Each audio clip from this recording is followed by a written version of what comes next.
Thermodynamics system ही है। लेकिन कल जैसे आप डिस्कस कर रहे थे कि आपकी जो पिछली जो टॉपिक्स हैं इससे पहले उनका भी थोड़ा सा इंट्रोडक्शन होना चाहिए। तो कल लास्ट टाइम हमने जो इसकी वर्क और एनर्जी के बारे में बात कर रहे थे, थर्मल इक्विलिब्रियम पे बात कर ली थी कि थर्मल इक्विलिब्रियम बात कर थी कि if we connect two objects which are having the temperature difference hai, they have different temperature, two bodies having temperature T1 and T2 and they are connected through a medium or T1 is such that T1 is greater than T2, then there will what happen जो hot body है T1 first body जो A body है उसका temperature T है one है उसकी antibody B इसका temperature low temperature T2 है। तो हॉट बॉडी ए से हीट क्या करेगी, इट विल ट्रैवल या ट्रांसफर होगी वो बॉडी की और वो सिलसिला चलता रहेगा उस वक्त तक के लिए। फिर होगा क्या होगा बॉडी का टेम्परेचर क्या करेगा, वो राइज करेगा और तो उसी सिलसिला चलता रहेगा वहाँ तक चलता रहेगा कि जब दोनों का टेम्परेचर क्या हो जाए वो सेम और दोनों का टेम्परेचर क्या है वो T3 में है दोनों का। जब ये स्टेशन आ जाए तो हम कहते हैं कि that is we have an thermal equilibrium. ठीक है, फिर हमारे पास नेक्स्ट फ्लो ऑफ जो हीट है वो इसमें एग्जिस्ट नहीं करता। इसको हमने कहा थर्मल इक्विलिब्रियम की बात की थी, उसमें फिर हमने बात की थी हीट एनर्जी की, हीट की बात की थी क्या होती है।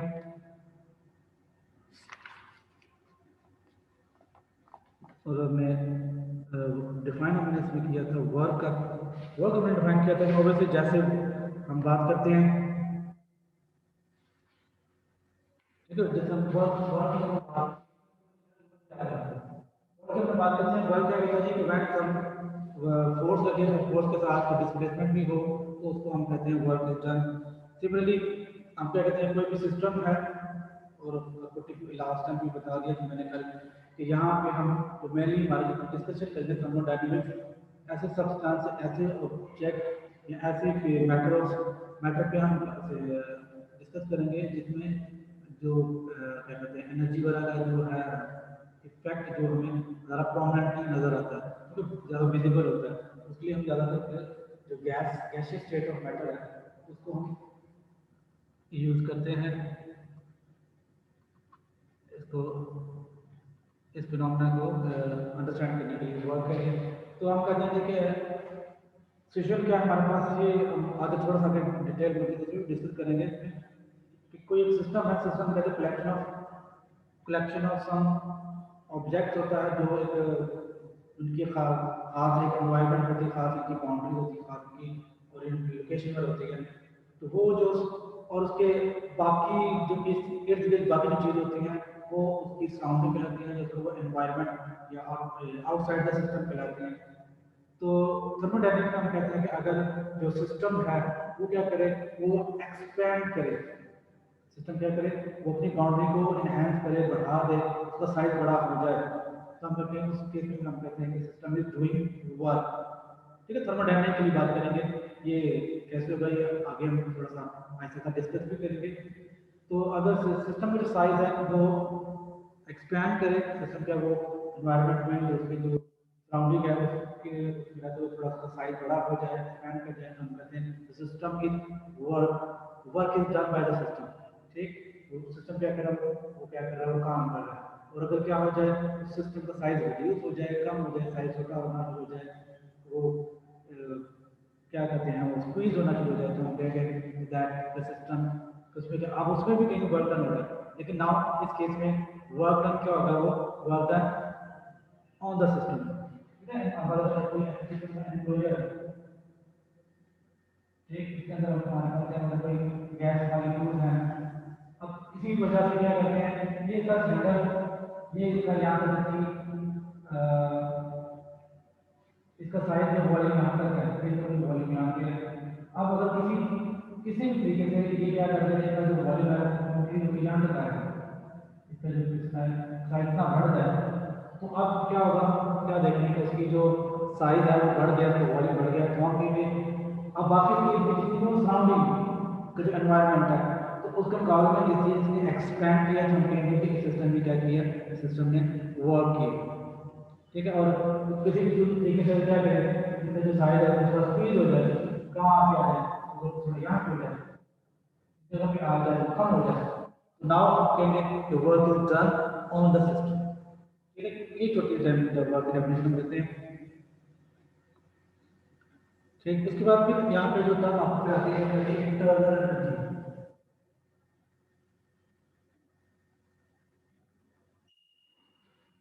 इंटरनल एनर्जी,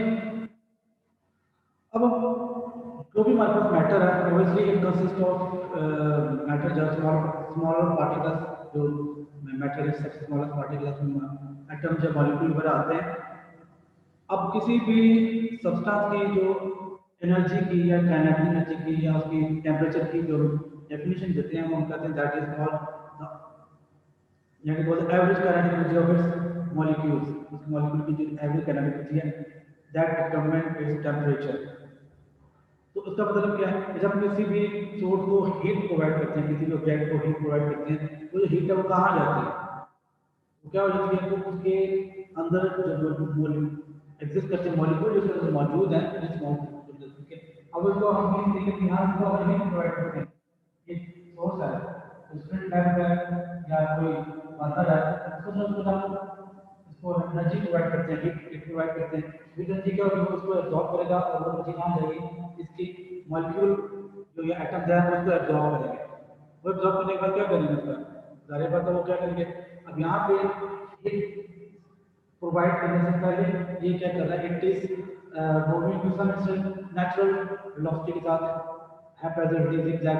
मूव कर रहे हैं, वाइब्रेट कर रहे हैं, मूव कर रहे हैं और आपस में फ्यूजन कर रहे हैं। लेकिन जैसे हीट इनको प्रोवाइड की जाएगी, तो वो हीट एनर्जी जो है वो इस मॉलिक्यूल को मिलेगी, तो वो मॉलिक्यूल क्या करेंगे, दे वाइब्रेट, स्टार्ट मूविंग, एनर्जी को एब्जॉर्ब करने के बाद क्या करेंगे, उनकी एनर्जी जो है वो इंक्रीज कर जाएगी। अब वो जो एनर्जी जो मॉलिक्यूल की एनर्जी कर सकती है, उसको हम यहाँ पे तीन तरह की एनर्जी में डिवाइड करते हैं। एक मॉलिक्यूल की एनर्जी है, एनर्जी एक्सटर्नल सोर्स से एनर्जी मिली है, और एनर्जी मिलने के बाद इसके अंदर जो भी मॉलिक्यूल हैं, एटम में मॉलिक्यूल हैं, उनकी जो एनर्जी इंक्रीज होगी, तो उस एनर्जी को हम क्या कहते हैं, वो हमें क्या तीन तरह से मिल जाती है। एक हम कहते हैं कि वो रोटेशनल,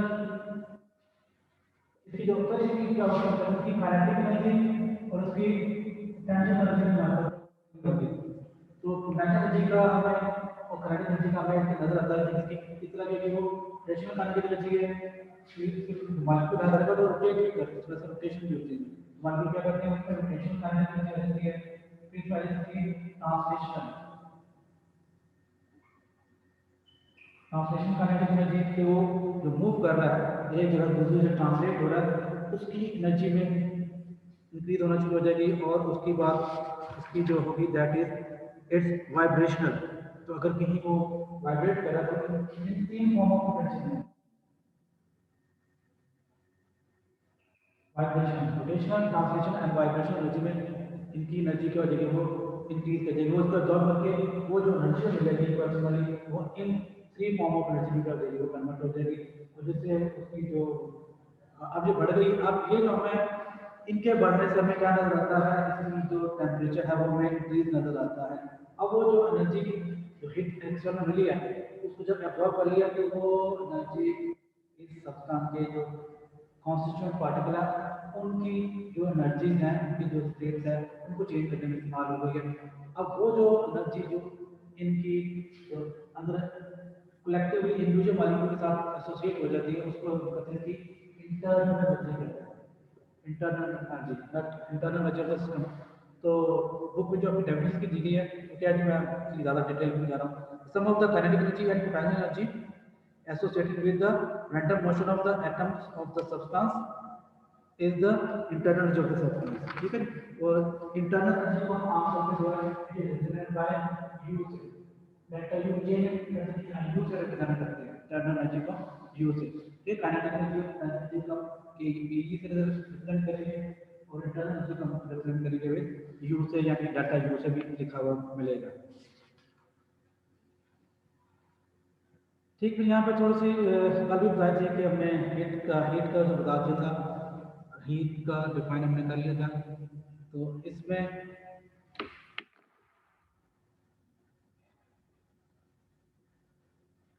ठंडक घटक बात वहाँ पे भी मार्क किया करे। और कौन कौन है ठीक, तो ये एनर्जी हमारे पास आ गई। फिर हमने हीट को डिफाइन किया था। हीट क्या था, दैट इज ट्रांसफर जो होता है वोल्टेज ऑफ फ्लो एनर्जी को। फिर यहाँ पे डिफाइन किया गया कि जो एनर्जी हीट एनर्जी है, हीट एनर्जी है, इसके यूनिट क्या है, इसका जो यूनिट हम इस्तेमाल करते हैं वो different unit calorie. Calorie scientist हैं, उनके नाम से मैडम क्यूरी। कैलोरी से उन्होंने डिफाइन, उन्होंने इसमें के लिए प्रयोग संकेत ठीक, उसने यूनिट के जो जाउल से साइंटिस्टों ने ऐसा यूनिट, इसकी एनर्जी के यूनिट मतलब करते जाउल के होते हैं और कैलोरी होते हैं। जाउल और कैलोरी, जाउल हमारे पास का एक बड़ा यूनिट है, कैलोरी हमारे पास का छोटा यूनिट है। कैलोरी को डिफाइन किया गया आपके पास अगर 1 ग्राम हो हमारे पास सब्सटेंस है, कोई भी 1 ग्राम तो 1 ग्राम सब्सटेंस ऑफ वाटर है, उसका टेम्परेचर 1 डिग्री सेंटीग्रेड हमने राइज करना है। मीन 14.5 डिग्री सेंटीग्रेड से 15.5 डिग्री सेंटीग्रेड तक राइज करने के लिए हमें जितनी एनर्जी चाहिए होगी, हीट एनर्जी चाहिए होगी, दैट इज कॉल्ड 1 कैलोरी। ठीक है, स्मॉल यूनिट है कि 1 ग्राम छोटा सा पानी का एक क्या छोटा सा ड्रॉप ही है, 1 ग्राम ऑफ वाटर है, उसको हमने क्या किया, हमने उसका टेम्परेचर राइज करना है 1 डिग्री सेंटीग्रेड से, तो जितनी एनर्जी प्रोवाइड करेंगे दैट इज कॉल्ड 1 कैलोरी। अब जो कि हमारे पास क्या होता है वो इतना स्मॉल अमाउंट तो नहीं कि हम बड़ा यूज़ करते हैं वाटर, तो क्या करते हैं कि कम यूज़ करते हैं। कि अगर हमारे पास 1 ग्राम वाटर है, वाटर इसका अगर टेम्परेचर 1 डिग्री से राइज करते हैं तो इसको जितनी एनर्जी चाहिए होगी that is called kilo calorie. ठीक है, that is called kilo calorie में हम इसको मेजर करते हैं।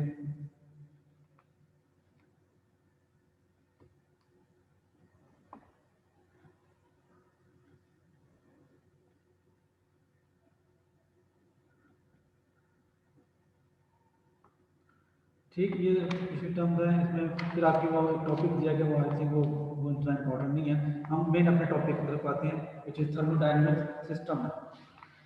तो इसके हमने बात यहाँ पर हमने बात की थी कि हमारे पास क्या होता है कि पहले हमने बता दिया कि हमारे पास मैंने जो हमारे पास सॉलिड और लिक्विड हमारे पास जो सिस्टम होते हैं उसमें दूसरी बुक में मैंने अंडरलाइन किया हुआ है, उसमें फिर ज़्यादा अच्छे तरीके से उसको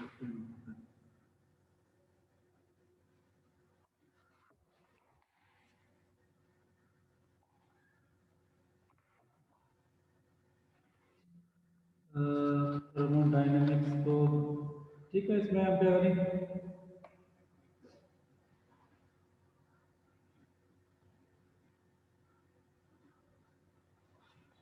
अपने सिस्टम को डिफाइन कर लिया था यहाँ पे आपके लिए एक सिस्टम क्या है यहाँ पे। अब जब हम थर्मोडायनेमिक सिस्टम की बात करते हैं इसको डिफाइन कैसे करते हैं वो आप यहाँ पे लिखा है कि that is system is described in terms of its thermodynamic variables such that is pressure, volume and temperature। अब हम जो है सिस्टम को डिफाइन करते हैं। सिस्टम हमारे पास क्या है, थर्मोडायनेमिक सिस्टम के एनी कलेक्शन ऑफ सब्सटेंसेस हैं जिनके बारे में हम क्या करते हैं, जी क्वांटिटी ऑफ मैटर और रीजन और स्पेस, ये क्वांटिटी ऑफ मैटर है या कोई सिस्टम ऑफ रीजन और स्पेस है जिसकी हम क्या करते हैं, बिहेवियर को हम क्या करते हैं, अंडरस्टैंड करते हैं, जिसका हम क्या डिस्कस करते हैं उसमें क्या कैसे चेंज आ रही है हीट के फ्लो की,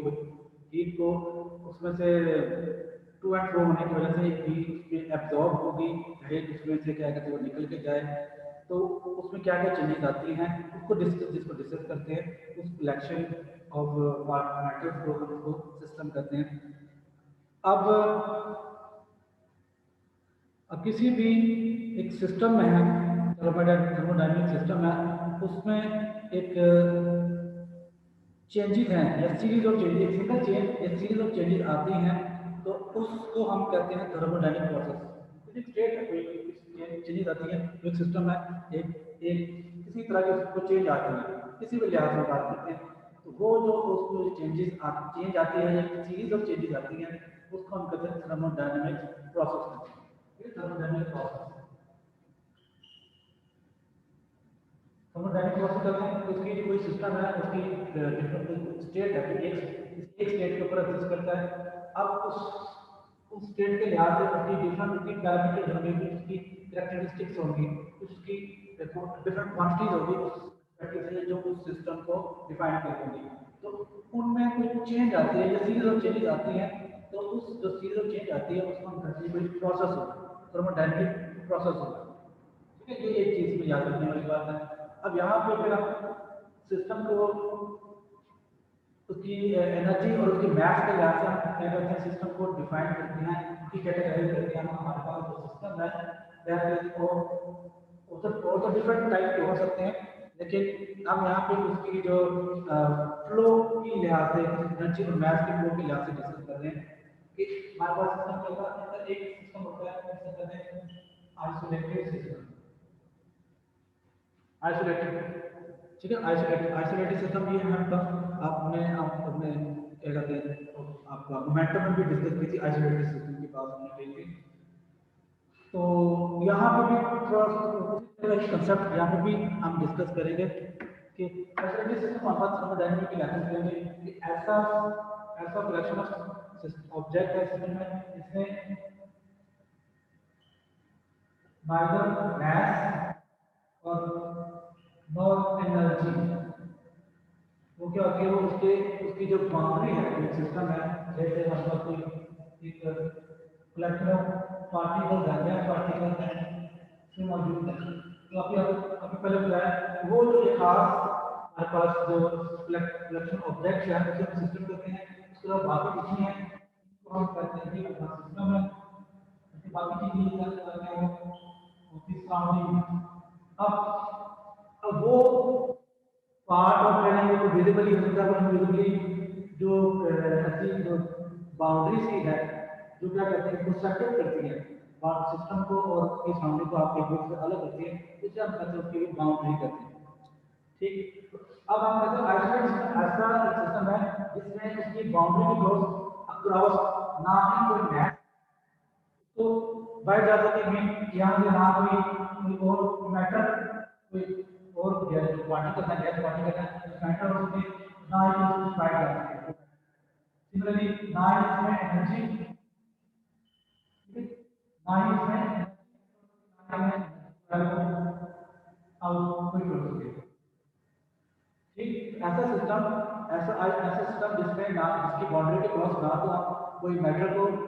मूव कर सके, इन और आउट हो सके, ना ही इसकी एनर्जी है वो इन और आउट हो सके, ऐसे सिस्टम को हम कहते हैं they are called isolated system. ठीक, मिसाल के तौर पर कौन होती है, मिसाल के तौर पर हम कहते हैं कि आपकी नियरली हम कह सकते हैं, ठीक है, हमारे पास परफेक्टली तो एग्जाम्पल देना मुश्किल होता है, लेकिन नियरली हम कह सकते हैं कि हम जो थर्मोफ्लास्क जिसमें चाय वगैरह रखते हैं, ये हॉट पॉट होते हैं जिसमें हम क्या करते हैं उसको एक बर्तन में थर्मोफ्लास्क में चाय को गर्म है तो उसको चाय को डाल के उसको बंद कर देते हैं। तो अब उसकी जो ना तो उसमें से चाय बाहर आ सकती है और ना इसका जो अंदर का जो हीट है वो बाहर आती है, लेकिन वो मतलब बने कि वो जो काफ़ी देर के बाद वो बेशक उसका टेम्परेचर कम हो जाता है लेकिन थोड़ी स्लोली होती है, लेकिन हम अप्रोक्सीमेटली कह सकते हैं वो इंस्टेंटली उसमें जो उसकी हीट है वेरी फास्टली वेरी क्विकली उसकी ना एनर्जी कम होती है ना इसका जो मैटर उसके क्रॉस उसकी इन या आउट हो सकता है। तो वो जो एक जो आपकी टी है ये किसी थर्मो फ्लास्क अंदर हमने कोई भी एक ऑब्जेक्ट को रखा हुआ है तो उसको हम कहते हैं that is an isolated system. Technique हमारे पास होता है क्लोज सिस्टम। क्लोज सिस्टम हमारे पास का था उसमें वो मैथ को नहीं जा सकता तो उसका मूवमेंट नहीं होती, लेकिन जो एनर्जी है वो क्या उसके क्रॉस मूव कर सकती है, यानी कि उसकी एनर्जी हमारे पास जैसे इन और आउट हो सकती है, इन और आउट हो सकती है, लेकिन उसका जो मैथ है वो हमारे पास करता है वो उसका क्रॉस नहीं जा सकता। ठीक है, इसको हम कहते हैं क्लोज सिस्टम कह सकते हैं। This is just like example हम कह सकते हैं, किसी हद तक कह सकते हैं कि आपके पास एक प्रेशर कुकर है, उसको हम जो कर रहे हैं उसकी जो गर्म हीट प्रोवाइड कर रहे हैं, ठीक है, उसको हीट प्रोवाइड कर रहे हैं, जहाँ आपको हीट हीट जो आ रही है उसकी हीट इन और आउट हो रही है, लेकिन यहाँ आप उसको कह सकते हैं, आपके आजकल हमारे पास जो जूस पैक जो होते हैं, ठीक है, जूस बैग वो जब तक हमारे पास क्या होते हैं, जो बॉटल वगैरह होती है, पानी का बॉटल हमारे पास होती है, बॉटल वो सिस्टम क्या होता है, क्लोज होता है, उसकी वो गर्म और ठंडा वो हो सकते हैं, एनर्जी की कम टेम्परेचर कम या ज़्यादा हो सकता है, लेकिन उसका अंदर का जो मैटर है वो इन और आउट नहीं हो सकता। ठीक है ना, थोड़ा रखा फ्रीजर में रख दें तो ठंडा हो जाएगा, टेम्परेचर कम हो जाएगा, उसकी एनर्जी कम हो जाएगी, ठंडा हो जाएगा, लेकिन उसी को बाहर रख दें, धूप में पड़ा रहे तो काफ़ी देर बाहर पड़ा रहा तो उसको क्या होता है, टेम्परेचर का राइज कर सकता है, गर्म हो जाता है। तो लेकिन उसका अंदर का जो मैटर है वो बाहर नहीं, आउट इन और आउट नहीं हो सकता, तो ऐसे सिस्टम हम कहते हैं क्लोज सिस्टम कहते हैं। एनर्जी कैन ट्रांसफर, ठीक है, move across the boundary, energy जो है उसकी बाउंड्री के अक्रॉस मूव कर सकती है। तीसरा सिस्टम हम कहते हैं ओपन सिस्टम। ओपन सिस्टम हम कहते हैं कि ऐसा जिसमें एनर्जी और मैथ दोनों क्या कर सकते हैं, वो मूव क्रॉस कर सकते हैं, गैस एंड एनर्जी वो क्या कर सकते हैं, they can move across the boundary के क्रॉस इन और आउट हो सकते हैं हमारे पास। उसमें तो आम फॉर्मली जो भी हम सिस्टम यूज़ करते हैं, जो भी उसमें, तो वो उसको हम कह सकते हैं हमारे पास क्या, जैसे आपकी बुक में एग्जाम्पल दी हुई है कि हम कैटल है, बर्तन खाना पका रहे हैं इसमें, ठीक है, उसको खाना पका रहे हैं उसमें, उसके अंदर जो वाटर है, वाटर क्या होता है, वो हीट अप होकर वेपराइज होकर ऊपर उसकी बर्तन से सिस्टम में से बर्तन बाहर जा सकता है, या स्टीम, हमने कैटल कैटल वाली है, वाटर वाटर को बॉयल करने की स्टीम कैटल रखी हुई है, उसमें जो हीट अप हो रही है, उसका टेम्परेचर कम या ज़्यादा हो रहा है, और उसके थ्रू क्या हो रहा है, उसकी जो नोजल है, उस नोजल के थ्रू उसकी स्टीम है, ये ऊपर उसका जो लिड है, लिड के क्रॉस क्या हो रहा है, उसकी वो आपकी जो वेपर्स हैं वो आउट हो रहे हैं, बाहर से भी एयर इन हो रही है इसके अंदर, तो ये हमारे पास कहता है दैट कॉल है ओपन सिस्टम। ठीक,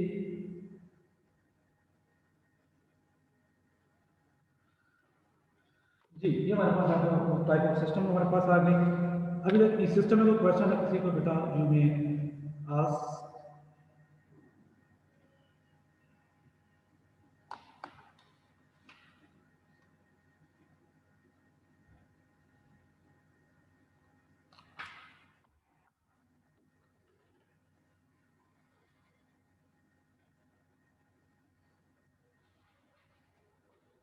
बहुत thermodynamic state and state variable, thermodynamic state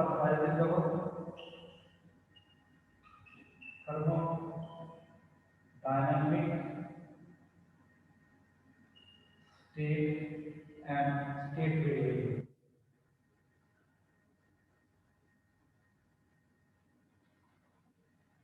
thermodynamic state variable, sorry जी, हम क्या करते हैं, अब कोई भी हमारे पास एक सिस्टम है, एक सिस्टम हमारे पास मौजूद है, किसी एक खास इंस्टेंस के ऊपर, किसी एक टाइम के ऊपर उसकी जो कंडीशन है, पर्टिकुलर कंडीशन के ऊपर, किसी खास टाइम के ऊपर उनकी जो डिफरेंट वेरिएबल्स, डिफरेंट जो उसकी स्टेट और उस पॉइंट पे उसकी जो डिफरेंट वेरिएबल्स उसके साथ एसोसिएट हो सकते हैं, जो उसकी स्टेट को एक्सप्लेन करें, उसको डिस्क्राइब करें, उन्हें हम कहते हैं कि वो थर्मोडायनामिक स्टेट वेरिएबल कहते हैं। वो जो एक खास कंडीशन की स्टेट होगी उसे थर्मोडायनामिक स्टेट कहेंगे, और उस स्टेट को एक्सप्लेन करने के लिए हम जो भी वेरिएबल्स या पैरामीटर यूज करते हैं उन्हें हम स्टेट वेरिएबल्स कहते हैं। ठीक है, अब मेनली क्या होते हैं हमारे पास, जो उसमें जो किसी भी कोई सिस्टम है उसकी स्टेट को डिस्क्राइब करने के लिए हमारे पास जो पैरामीटर या वेरिएबल इस्तेमाल कर सकते हैं, वो हमारे पास होते हैं, तो उसका टेम्परेचर कितना है, ठीक, इसका वॉल्यूम कितना है, इसका प्रेशर कितना है, और इसकी इंटरनल एनर्जी कितनी है, इंटरनल एनर्जी। और टर्म एक दो टर्म और आगे भी आएगी हमारे पास, उसे हम बताएंगे एंट्रोपी। ये टिपिकल थर्मोडायनामिकल टर्म है एंट्रोपी। ये क्या होगी, हम इसको आपके एंड ऑफ दिस चैप्टर वहाँ पे हम डिस्कस करेंगे एंट्रोपी के। बल्कि इस तरह के और भी हमारे पास वेरिएबल्स हमारे पास हो सकती हैं, स्टेट जो इसकी एक सिस्टम की किसी एक इंस्टेंस के ऊपर उसकी स्टेट को रिप्रेजेंट करेंगे। तो वो जो कहलाएगी इसकी वो थर्मोडायनामिक स्टेट कहलाएगी।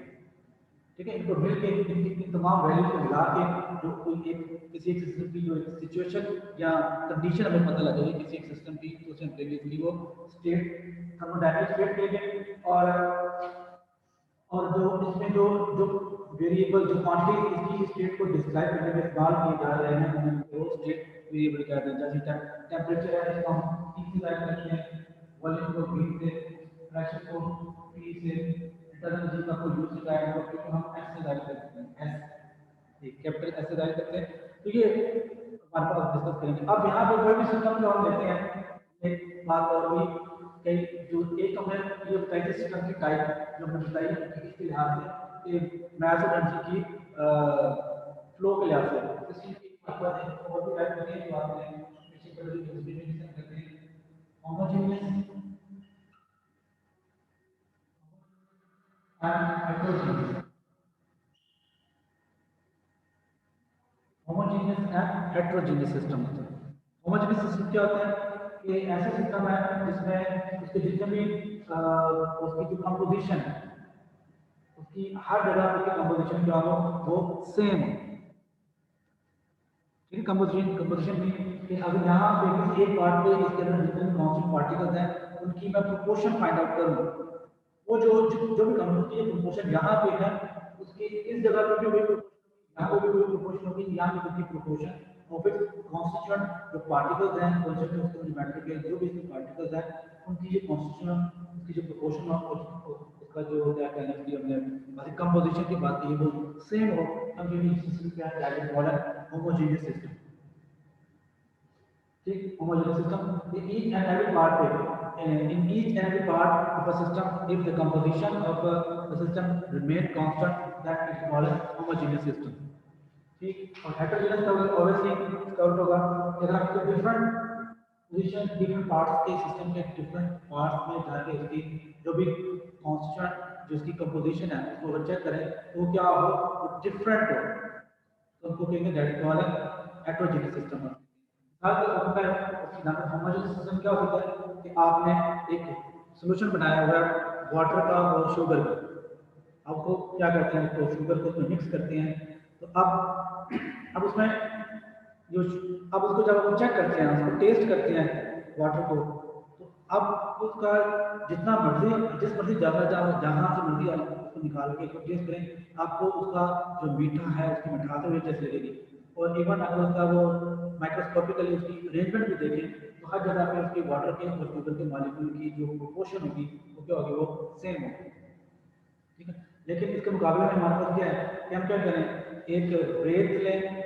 मट्टी लें और उसमें क्या कर लें आयरन पार्टिकल्स ले लें, आयरन जो सब है स्मॉल पार्टिकल्स उन्हें लेकर उनको मिक्स करें तो आप किसी एक जगह पे जाएंगे आपको वो किसी एक ही कंसंट्रेशन ज़्यादा होगी दूसरी की कंसंट्रेशन कम होगी, दूसरा मिक्स लेंगे वहाँ पे तो आपके पास क्या होगी वो एक किसी और की ज़्यादा होगी किसी और की कम हो जाएगी। तो ये हमारे पास जो उनका जो कलेक्शन सिस्टम बना हुआ है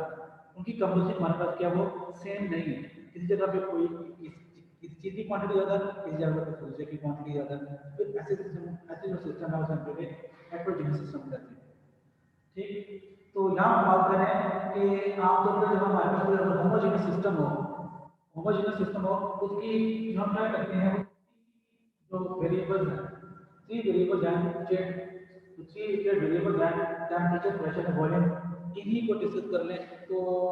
उसकी जो है कंडीशन है उसकी जो स्टेट है थर्मोडायनामिक स्टेट है वो हम उससे आप उसको डिस्क्राइब कर सकते हैं। ठीक है, हेटेरोजेनियस और जो हमारे पास सॉलिड और लिक्विड है उसको मैंने बताया था उनके थ्रू हमको डिटरमिन नहीं कर सकते। 5 मिनट बाद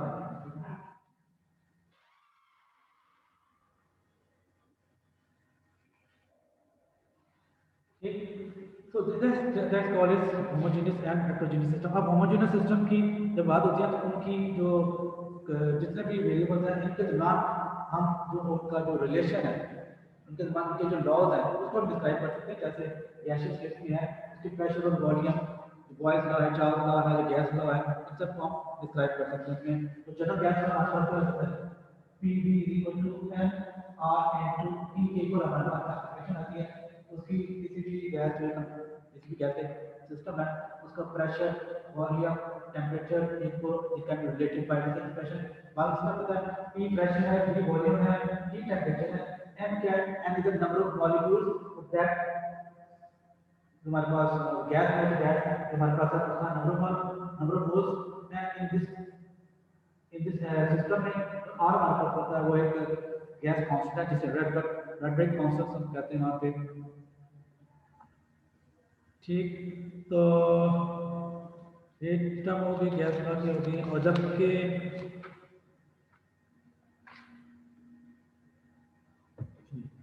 घंटा नहीं हुआ है, लेट आया अभी। चले अब यहाँ पे आपके पास जो और जो चीज़ आ गई हैं कंसेप्ट वहाँ पे इसमें आपके पास that is reversible and irreversible. ठीक है, वो छोटे से हमारे पास आप डेफिनेशन की ही है, ये इसको हम डिस्कस कर लेते हैं आपकी टॉपिक की। रिवर्सिबल एंड इरिवर्सिबल और इसी नाम से ही जाहिर हो रहा है कि इसका मतलब क्या होगा। रिवर्सिबल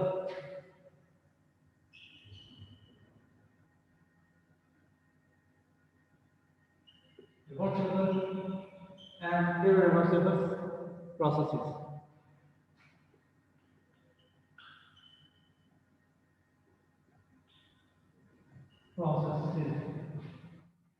ठीक है, लेट्स से कोई भी हमारे पास सिस्टम है, ठीक है, उसकी कोई एक स्टेट है। ठीक, किसी स्टेट को प्लान करते हैं तो यहाँ पे होमोजेनियस है, जैसा टेम्परेचर T1 है, प्रेशर P1 है और वॉल्यूम V1 है। ठीक, अब हमें क्या है कोई किसी भी तरीके से किसी एक्सटर्नल प्रोसेस को एनर्जी प्रोवाइड की है, कोई भी हमारे को इसके ऊपर कोई हमने कहते हैं कोई एक एक्शन किया या कोई वर्क डन किया या कुछ भी किया, जैसे इसकी जो स्टेट वेरिएबल हमारे पास क्या हो जाएंगे वो चेंज हो जाती है। ठीक है, तो ये हमारे पास क्या हो जाते हैं, ये कोई इसमें जो चेंज हो गई इसमें नया वेरिएबल क्या है वो T2 V2 and V1 V2 हमारे पास आ गई। वो भी स्टेट चेंज हो गई है, तब हम ये उसकी जो कंडीशन को चेंज किया। तो बाय डेफिनेशन क्या किया, जब किसी एक सिस्टम की एक कंडीशन को हम क्या करते हैं चेंज करते हैं, तो ये जो जरा सिस्टम में चलता है जिसे हम कहते हैं प्रोसेस करते हैं। ठीक है, एक सिंगल चेंज है प्रोसेस चेन ऑफ एक सीरीज ऑफ वेरिएबल्स हैं, चेंजेस हैं, सीरीज ऑफ चेंजेस हैं। अपने एक अपना मतलब आसानी के लिए हम ले रहे हैं कि हमारे पास हमने एक चीज की है, किसी एक ही तरीके से हमने उसकी जो स्टेट वेरिएबल्स हैं उनकी वैल्यू चेंज की है, तो अगर स्टेट वेरिएबल्स हैं उनकी एक स्टेट को रिप्रेजेंट करते हैं। जब स्टेट वेरिएबल चेंज हो गए तो उस सिस्टम की स्टेट चेंज होगी, जब सिस्टम की स्टेट चेंज होगी तो हम कहेंगे we have done some process. तो अब वो जो हमारे पास है कि इन्हीं प्रोसेस को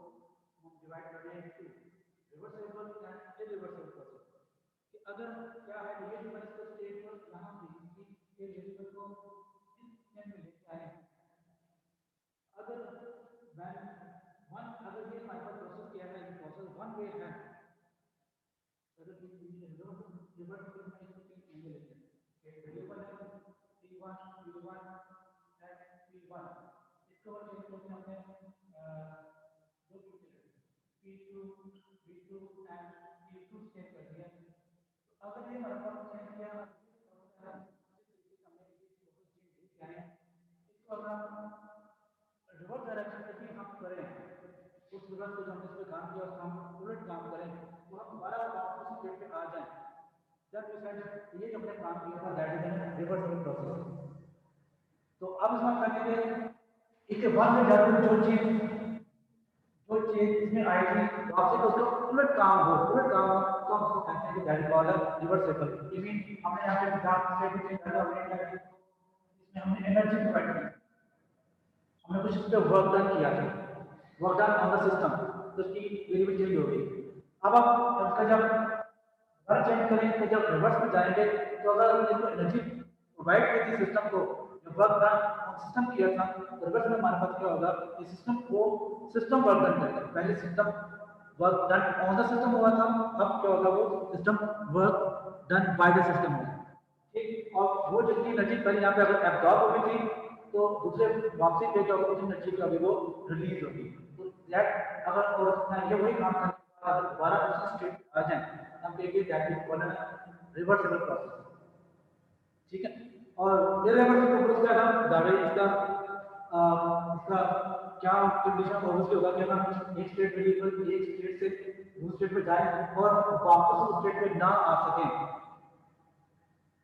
और अगर हम नेक्स्ट अगर उस स्टेट में वापस आते हैं तो वो जो चीज हमें मिली है वो प्रोसेस ना हो। मीन अगर हमने एनर्जी प्रोवाइड की थी, एनर्जी ना हो, बर्डन ऑन द सिस्टम हो, सेम अमाउंट ऑफ बर्डन वहां पे ना हो, ना सेम अमाउंट ऑफ एनर्जी हमें वापस ना मिले। मीन अगर हमने यहाँ पर कुछ दिया है 3000 नेक्स्ट एग्जांपल 3000 एनर्जी को दी है इस स्टेट पे 100, लेकिन जब वापसी पे आ रहे हैं चीज में के लिए तो 2000 एनर्जी वापस दे रहा है। मतलब है कि वो हमारे को क्या हमारा एनर्जी का वो सेम प्रोसेस की कुछ एनर्जी वापस नहीं मिली, उसको फिर हम इरिवर्सिबल लिखेंगे, सॉरी रिवर्सिबल लिखेंगे, दैट इज इरिवर्सिबल प्रोसेस कि इसमें हमारे को एनर्जी बात करते हो वो डेसिपेट हो गया, खर्च हुई, उतनी वापस नहीं मिली जितनी हमने इसको दी थी। ठीक, जितनी एनर्जी इसको दी है एक स्टेट से दूसरे स्टेट जाने के लिए और वापस पे हमें उतनी एनर्जी नहीं मिली है या उतना काम नहीं हुआ है, तो हम कहेंगे that is called irreversible process. Simple example है कि work done against a friction. तो अब किसी भी सिस्टम को जा रहा है किसी फ्रिक्शन फोर्स के अगेंस्ट हमने काम करना है, तो चाहे हम वापस भी जाएं, फॉरवर्ड डायरेक्शन में जाएं, वापस डायरेक्शन में जाएं,